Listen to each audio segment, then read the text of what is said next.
فقالوا هذا يوم عظيم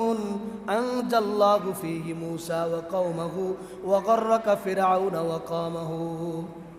এটি এমন একটি ফজিলতপূর্ণ দিন, এটি এমন একটি গুরুত্বপূর্ণ দিন যেই দিনে আল্লাহ সুবহানাহু ওয়া তাআলা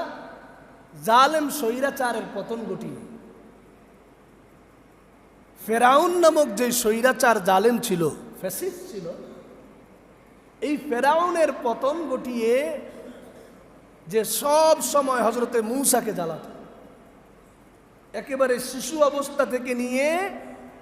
মূসা আলাইহিস সালামের নবুয়ত পর্যন্ত যে জ্বালাতন করেছে, এই ফেরাউনের সকল ধরনের চক্রান্ত ষড়যন্ত্র থেকে আল্লাহ পাক মূসা নবী এবং তার কওমকে তৌহিদবাদী একত্ববাদের একত্ববাদে যারা বিশ্বাসী প্রত্যেককে, আল্লাহর উপরে যারা বিশ্বাসী প্রত্যেককে এবং মূসা নবীকে আল্লাহ রাব্বুল আলামিন এই দিনে ফেরাউনের জুলুম নির্যাতন থেকে আল্লাহ হেফাজত করেছেন। বলুন সুবহানাল্লাহ।